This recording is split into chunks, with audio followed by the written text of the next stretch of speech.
স্বাগত দীপ্ত সংবাদে। আপনাদের সঙ্গে রয়েছি আমি নাহিদ আশরাফ রাজীব। শুরুতেই থাকছে সংবাদ শিরোনাম। জামায়াতে ইসলামী এবং ছাত্র শিবির নিষিদ্ধের আদেশ বাতিল, অন্তর্বর্তী সরকারের প্রজ্ঞাপন জারি। ভারতের পশ্চিমবঙ্গে বিজেপির অর্ধদিবস বাংলা বন্ধ কর্মসূচি, 2 বিধায়ক সহ অন্তত 30 জন আটক। সাফ অনূর্ধ্ব 20 চ্যাম্পিয়নশিপের ফাইনাল শুরু সন্ধ্যা 5:45টায়, বাংলাদেশের প্রতিপক্ষ নেপাল।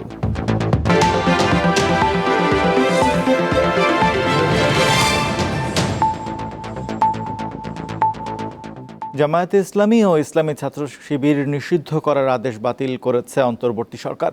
স্বরাষ্ট্র মন্ত্রণালয়ের জননিরাপত্তা বিভাগের রাজনৈতিক শাখা 2 থেকে জারি করা প্রজ্ঞাপনে বলা হয়েছে, জামায়াতে ইসলামী ও ইসলামী ছাত্র শিবির এবং এর সহযোগী বা অঙ্গ সংগঠনের বিরুদ্ধে সন্ত্রাস ও সহিংসতার সম্পৃক্ততার সুনির্দিষ্ট কোনো প্রমাণ পাওয়া যায়নি। প্রজ্ঞাপনে আরও বলা হয়, জামায়াতে ইসলামী ও ইসলামী ছাত্র শিবির এবং এর সহযোগী বা অঙ্গ সংগঠন সন্ত্রাসী কার্যকলাপে জড়িত নয়। তাই 2009 সালের সন্ত্রাস বিরোধী আইনের 18 ধারার ক্ষমতা বলে জামায়াতে ইসলামী ও ইসলামী ছাত্র শিবির ও এর সহযোগী বা অঙ্গ সংগঠনকে রাজনৈতিক দল ও সংগঠন হিসেবে নিষিদ্ধ ঘোষণার আদেশ বাতিল করা হলো।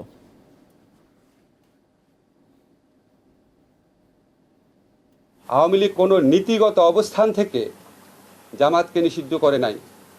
আওয়ামী লীগ রাজনৈতিক অপকৌশলের জন্য ছাত্র জনতার বিপ্লবকে সন্ত্রাসী হিসেবে আখ্যায়িত করা, কর্মকাণ্ড হিসেবে আখ্যায়িত করা, সেটা একটা দলের উপর চাপিয়ে দেওয়া, তাকে নিষিদ্ধ করা, আমরা এই মিথ্যা ন্যারেটিভের পার্ট হতে পারি না।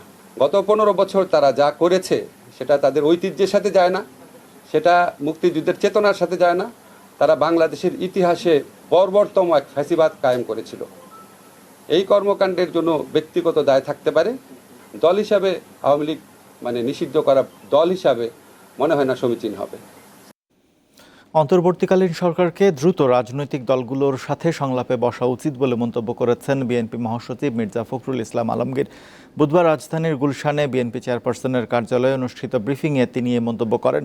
মঙ্গলবার রাতে অনুষ্ঠিত বিএনপির জাতীয় স্থায়ী কমিটির বৈঠকের বিষয়ে জানাতে এই ব্রিফিং আয়োজন করা হয়। মির্জা ফখরুল বলেন, সভায় সিদ্ধান্ত হয়েছে 1 সেপ্টেম্বর প্রতিষ্ঠাবার্ষিকীর কর্মসূচি বাতিল করে সেই টাকা বন্যার্তদের সহায়তা করা হবে। এছাড়া তিনি অভিযোগ করেন, বিভিন্ন জায়গায় কিছু দুর্বৃত্ত অপকর্ম ঘটাচ্ছে, কিন্তু বিএনপির উপর দায় চাপানো হচ্ছে। এক প্রশ্নের জবাবে বিএনপি মহাসচিব বলেন, তারা চান না কোনো রাজনৈতিক দল নিষিদ্ধ হোক। দেশের সার্বিক বন্যা পরিস্থিতির কিছুটা উন্নতি হয়েছে, তবে রাত থেকে টানা বৃষ্টিতে চাঁদপুর, নোয়াখালী ও লক্ষ্মীপুরে বন্যা পরিস্থিতির অবনতি হয়েছে। কুমিল্লায় গোমতী নদীর পানি কমায় বন্যা কবলিত বুড়িচং এলাকা থেকে পানি নামতে শুরু করেছে। তবে গোমতীর ভাঙনে বুড়িচং, ব্রাহ্মণপাড়া, দেবিদার এলাকার নতুন নতুন এলাকা প্লাবিত হচ্ছে। ব্রাহ্মণবাড়িয়ায় নেমে গেছে বন্যার পানি, তবে পানি নামার পর স্পষ্ট হয়ে উঠেছে ক্ষয়ক্ষতির চিহ্ন। সাধারণ মানুষের বাড়িঘর, কৃষি জমি থেকে শুরু করে সরকারি অফিস ও স্থাপনা বন্যার ছোবল থেকে রেহাই পায়নি কিছুই। লক্ষ্মীপুরের রহমতখালী খাল, ভুলুয়া খাল ও অবদা খাল দিয়ে পানি ঢুকছে, এতে নতুন নতুন এলাকা প্লাবিত হচ্ছে। নোয়াখালীতে রাতভর টানা বৃষ্টি হয়, পানি বাড়ছে। অতিবৃষ্টির কারণে চাঁদপুরের হাইমচর উপজেলার 90 হেক্টর পানের বরজ এখন পানিতে নিমজ্জিত। বন্যা পরিস্থিতির সবশেষ তথ্য জানাতে নোয়াখালী থেকে যোগ দিচ্ছেন সহকর্মী রিফাত মির্জা। রিফাত, নোয়াখালীর সার্বিক বন্যা পরিস্থিতি কেমন দেখছেন? বন্যার পানি কি নামতে শুরু করেছে?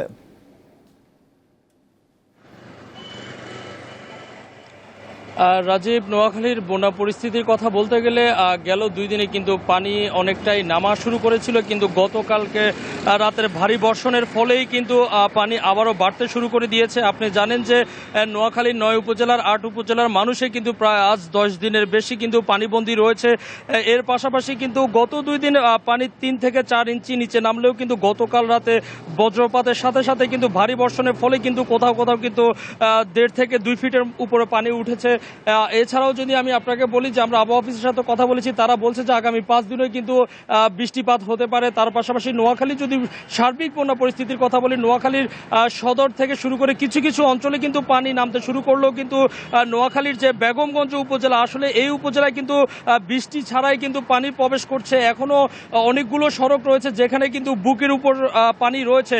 আসলে রাজীব, বলা যায় যে নোয়াখালী যে চাটখিল উপজেলা এবং কি সোনাইমুড়ি উপজেলা, বেগমগঞ্জ উপজেলা, এই তিনটি উপজেলা কিন্তু খুবই বন্যা ঝুঁকির মধ্যে রয়েছে। এখানে কিন্তু এখন পর্যন্ত পরিস্থিতি আগের মতো রয়েছে, স্বাভাবিক হচ্ছে না, পানি কোনো প্রকারে নামছে না। তার পাশাপাশি যেহেতু 10 দিন ধরে মানুষ পানিবন্দী, এর মধ্যে দেখা দিয়েছে বিভিন্ন পানিবাহিত রোগ। প্রত্যেকটা আশ্রয় কেন্দ্রে কিন্তু আমরা খোঁজখবর নিয়েছি ডায়রিয়া আক্রান্ত রোগী, তার পাশাপাশি সাপ দংশনের রোগীরও কিন্তু প্রকোপ বাড়ছে। তার পাশাপাশি যে ত্রাণের গাড়িগুলো আসছে সেগুলো কিন্তু আসলে নোয়াখালী বেগমগঞ্জে প্রবেশ করতে পারছে না, যেহেতু নোয়াখালীর যে লক্ষ্মীপুর সড়কটি সেখানের অবস্থা এতটাই ভয়াবহ যে বুকের উপরে পানি উঠে গেছে, যার কারণে কিন্তু গাড়িগুলো যেতে পারছে না। তো বলা যায় যে রাজীব, নোয়াখালীর এই এখন পর্যন্ত পরিস্থিতি এখন পর্যন্ত অবনতির দিকে আছে, কোনো প্রকার উন্নতি হয়নি। বিশেষ করে নোয়াখালীর বেগমগঞ্জ পরিস্থিতি অনেকটাই ভয়াবহ বলা যায়। তো এই ছিল নোয়াখালীর বেগমগঞ্জ থেকে আমার কাছে সর্বশেষ। রাজীব। রিফাত মির্জা, আপনাকে ধন্যবাদ। এদিকে ফেনীর বন্যা দুর্গত এলাকায় আছেন আমাদের সহকর্মী শাহ আলী, তার কাছে জানবো সেখানকার সবশেষ তথ্য। শাহ আলী, ফেনীর বন্যা পরিস্থিতি কেমন দেখছেন? বৃষ্টি কমায় পানি কতটুকু কমেছে? রাজীব, আমি রয়েছি সোনালিয়া হাই স্কুলে। এখানে আসলে কয়েকশো মানুষ এখানে তারা কিন্তু আশ্রয় নিয়েছেন এই এলাকার, এবং এখন পর্যন্ত যে অবস্থাটা দেখছি পানি কিন্তু টানা শুরু হয়েছে, এবং সেখানে যারা এই ত্রাণ দিতে আসছেন সেই সকল মানুষরা তারা কিন্তু এসে ত্রাণ দিচ্ছেন, এবং দুপুরে খাবারের জন্য তারা কিন্তু খিচুড়ি এখানে দিয়েছেন। এবং আমরা দেখেছি যে খাবার যে পানি গুলোর যে সংকট, এখানে কিন্তু পানির মধ্যে টিউবওয়েল একদম নিমজ্জিত। এছাড়া যে পানিবাহিত রোগে কিন্তু বেশ আক্রান্ত হয়েছে। এখানে এই ফেনী যে জেনারেল হাসপাতাল রয়েছে সেখানে পানিবাহিত রোগে কিন্তু ব্যাপক শিশু থেকে শুরু করে বৃদ্ধা তারা কিন্তু সেখানে ভর্তি রয়েছে। এবং এখান থেকে যে আপনার প্রকল্পে আসছেন যারা, তারা কিন্তু প্রায় 4 ফিট পানি পার হয়ে তাদের কিন্তু এই আশ্রয় আসতে হচ্ছে। অনেকে আবার এই যে বাউন্ডারি রয়েছেন স্কুলের, সেই বাউন্ডারির উপরে ওয়াল ট্যাক্স দিয়ে তারপর কিন্তু আশ্রয়, এতে কিন্তু বড় ধরনের দুর্ঘটনাও ঘটতে পারে। কিন্তু সেই সকল দুর্ঘটনা মধ্যেও কিন্তু আসলে জীবনকে বাজি রাখার জন্য এই আশ্রয় প্রকল্পেতে আসছেন, এবং এখানে কিন্তু পর্যাপ্ত পরিমাণ আসলে ত্রাণ আসলেও যারা এই ব্যারিকেডের বাইরে রয়েছে বা যারা ভিতরে রয়েছে তারা কিন্তু কোন রকম ত্রাণ তাদের কাছে পৌঁছেনি। কারণ প্রত্যেকটা এলাকায় বা প্রত্যেকটা কাছে যেতে হলে নৌকা দরকার, কিন্তু সেরকম আসলে পর্যাপ্ত পরিমাণ নৌকা নেই, যার কারণে এই ভিতরের যারা রয়েছে তারা কিন্তু ত্রাণ পাচ্ছে না।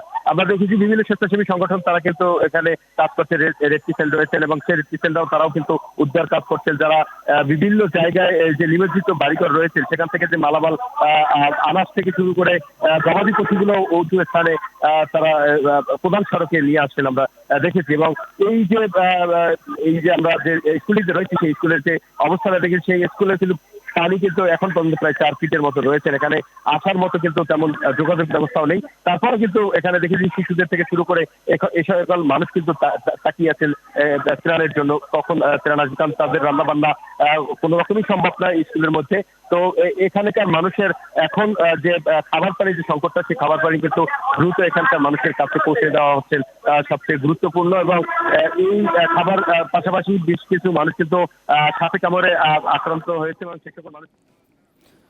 দর্শক, টেলিফোনে ফেনী থেকে বন্যা পরিস্থিতির খবর জানাচ্ছিলেন সহকর্মী শাহ আলী। রাজধানীর হাতিরঝিল লেক থেকে জিটিভির নিউজ রুম এডিটর রাহনুমা সারার মরদেহ উদ্ধার করা হয়েছে। হাতিরঝিল থানার ভারপ্রাপ্ত কর্মকর্তা সাইফুল ইসলাম গণমাধ্যমকে জানিয়েছেন, হাতিরঝিল লেকের পানিতে রাহনুমার নিথর দেহ ভাসছিল। গতকাল রাত 1:30টার দিকে পথচারীরা তাকে উদ্ধার করে ঢাকা মেডিকেল কলেজ হাসপাতালে নিয়ে যান। সেখানে তাকে মৃত ঘোষণা করা হয়।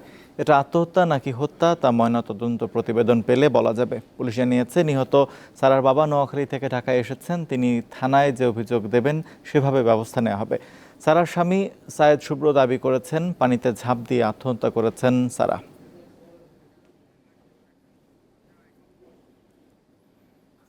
দেশের বাইরের খবর।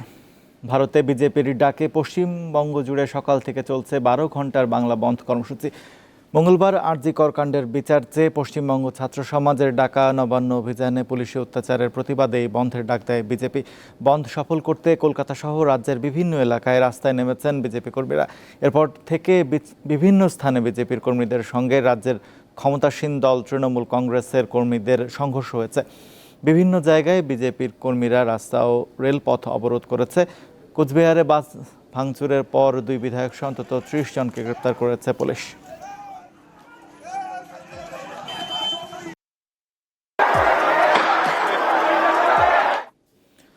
নির্বাচনী ফল পাল্টে দেওয়ার ষড়যন্ত্র মামলায় নতুন অভিযোগ দায়ের করা হয়েছে সাবেক মার্কিন প্রেসিডেন্ট ডোনাল্ড ট্রাম্পের বিরুদ্ধে। মঙ্গলবার যুক্তরাষ্ট্রের স্পেশাল কাউন্সিল জ্যাক স্মিথ এই অভিযোগ দায়ের করেন। 2020 সালে যুক্তরাষ্ট্রে যে প্রেসিডেন্ট নির্বাচন হয়েছিল ওই নির্বাচনের ফল পাল্টে দেওয়ার ষড়যন্ত্র সংক্রান্ত একটি মামলা হয়েছিল ট্রাম্পের বিরুদ্ধে। গত বছর দায়ের হওয়া ওই মামলায় 4টি অভিযোগ ছিল। নতুন সংশোধিত অভিযোগেও সেই 4টি অভিযোগই রয়েছে। এই অভিযোগ দায়েরের পরপরই কঠোর সমালোচনা করেছেন ডোনাল্ড ট্রাম্প। পশ্চিম আফ্রিকার দেশ নাইজেরিয়ায় ভয়াবহ বন্যায় কমপক্ষে 170 জনের প্রাণহানি ঘটেছে। দেশটিতে 2 সপ্তাহ ধরে চলা বন্যায় আহত হয়েছেন আরও প্রায় 2000 মানুষ। এছাড়া ভারী বৃষ্টিপাতে সৃষ্ট বন্যায় বাস্তুচ্যুত হয়েছেন 2 লক্ষাধিক মানুষ। মঙ্গলবার এই তথ্য জানিয়েছে বার্তা সংস্থা আনাদোলো। বন্যার কারণে দেশটির উত্তরাঞ্চলের 8টি প্রদেশের সাথে যোগাযোগ বিচ্ছিন্ন হয়ে পড়েছে। নষ্ট হয়ে গেছে কয়েক হাজার হেক্টর জমির ফসল। এছাড়া বেশ কয়েকটি অঞ্চলের বৃষ্টি এখনও অব্যাহত রয়েছে।